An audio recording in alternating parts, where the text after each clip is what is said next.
All right, welcome back, ladies and gentlemen. Now, my old friend, we've interviewed him many times for the radio. Now we're going to be on Real America's Voice 2 and WGSO. House Minority Whip, the congressman for the 1st District of Louisiana, the Honorable Steve Scalise, is with us here this morning. And House Minority Whip, how are you, sir? Good morning. Doing great. Good morning, and congratulations on, you're all across the web now, and people can see you all throughout this land. Thank you, Steve, and yeah, we're excited about it, and certainly glad to have you on, and thank you for your time this morning. Are you going to be in the Capitol tonight for Joe Biden's speech? It's not a State of the Union, but his address to Congress? I won't be there, Jeff. They limited the House chamber to only 25 Republicans and 25 Democrats. No real reason for that. The science, you could clearly have a lot more people, but that's what Pelosi did. So, there are a lot of our newer members who haven't been to a joint address before, would like to go. So I said, let them go in my place. When we run the House next year, we're actually going to open it up. So that we can have normal House proceedings again. But until then, Joe Biden's outside with a mask on saying you don't have to have a mask outside. But let them make up their own science. I'm going to follow actual medical science. Steve, it's amazing how left-wing this administration has been. I think few people realized that he would be left of Lenin, as John Kennedy said. I mean, my gosh, this agenda is horrible. Anything redeeming so far?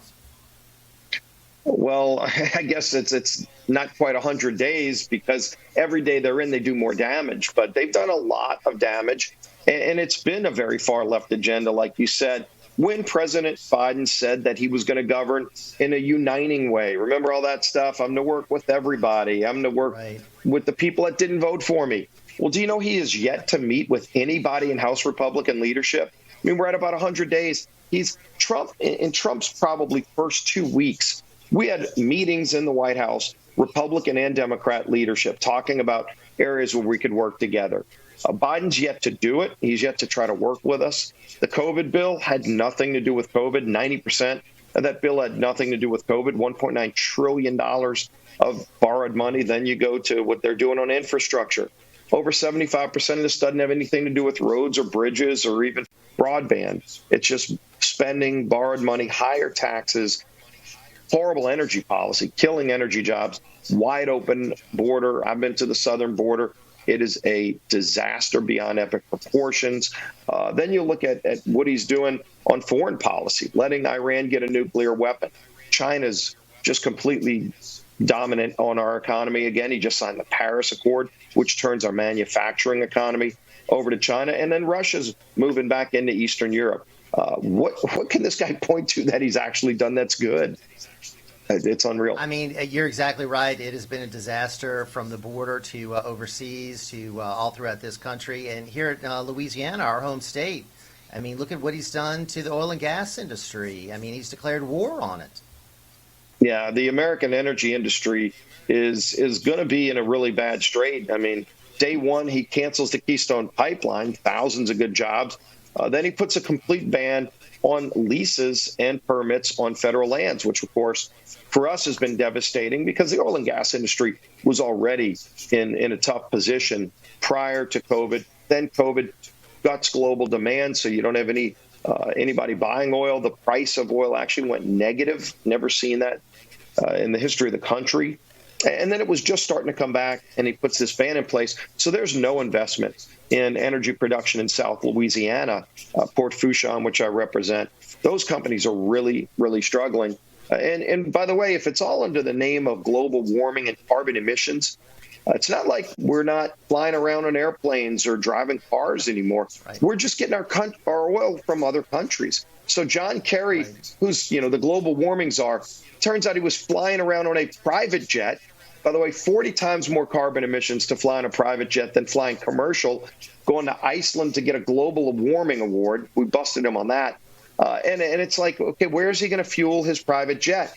He doesn't have solar panels on that jet. He's getting that oil from foreign countries now. So Saudi Arabia, Russia are benefiting, and they emit more carbon to make the same oil. Steel can't be made in Pittsburgh anymore because of his Paris Accord unachievable carbon emissions. So what happens? Steel's still being made. It's just being made in China or India, where they emit 5 times more carbon.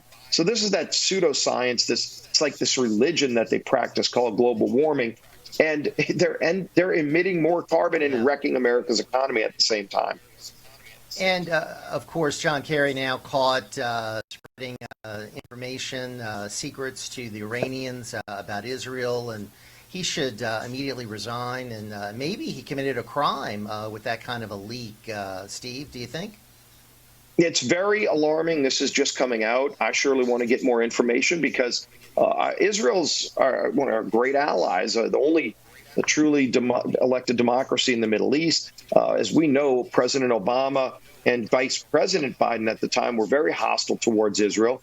President Trump comes in, rebuilds that relationship, not only rebuilds it, but puts the embassy in Jerusalem, stands up to Iran so they don't get a nuclear weapon to eviscerate us or Israel. And then Biden comes in, bringing back that old band again, bringing back all the Obama folks. And, John Kerry, if he did this, as you said, potential criminal offense as well as just the national disgrace, he ought to resign. He was adding no value anyway. He's actually undermined American foreign policy in the past. Why would we bring him back? Steve, the only value he added was comic relief, but we really need to get rid of him because he's a disaster. So many of these people are just total disasters. As you say, they're bringing back the Obama administration leftovers. It's just a bad nightmare. Susan Rice is back. You remember her. I have to ask you quickly. We only have about 2 minutes. At our, of course, home university, Tulane, it was just announced that a guest lecturer is going to be Hunter Biden, who's supposedly going to be teaching about the, quote, fake news. What is the status of his laptop investigation? Doesn't the FBI still have that, or are they looking into that? I hope they're looking into it because there's so many violations of law that he's been involved in, what he's done overseas, taking money from foreign countries, and how that conflicts his dad, both when he was vice president, now when he's president of the United States. They said he just signed a book deal for a few $1 million, and the book sold like 10,000 copies. Was that just them paying off to keep the family happy? I don't know, but this kind of stuff is just over and over again disgusting. Look, you should read the police report on the gun crimes he's committed in Delaware. It's in a police report, and the police won't do anything about it. And what's Joe Biden's answer? To say, hey, let's go and enforce gun laws, even if it applies to my son? No. It's to try to take away our gun rights, people who abide by the law. His son didn't. I don't know if Tulane's paying him money to go speak. I'm not really sure what he has to offer, but this is unreal. I mean, can you imagine if one of the Trump kids, who actually have a lot of really great things that they could talk about, if they went to Tulane, they wouldn't even let them on campus. Right. I mean, Tulane has gone so far left. And my final question is, you were shot in 2017 by a deranged leftist. I think they were trying to take out a lot of Republicans that day. This guy, inspired by hate. The FBI ruled that suicide by cop. Wasn't that, Steve Scalise, a terrorist attack?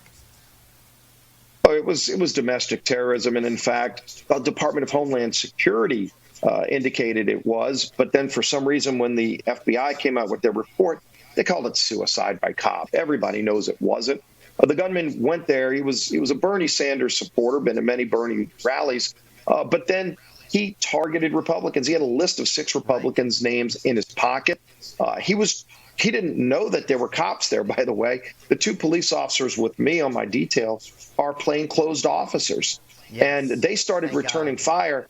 And thank God they were there. They did their job heroically. These nuts that want to defund the police, God help us. There would have been over a dozen members of Congress killed that day. But he tried to kill the 2 cops. We got to roll, but love to have you back on. Keep up the great work. Steve Scalise with us right here.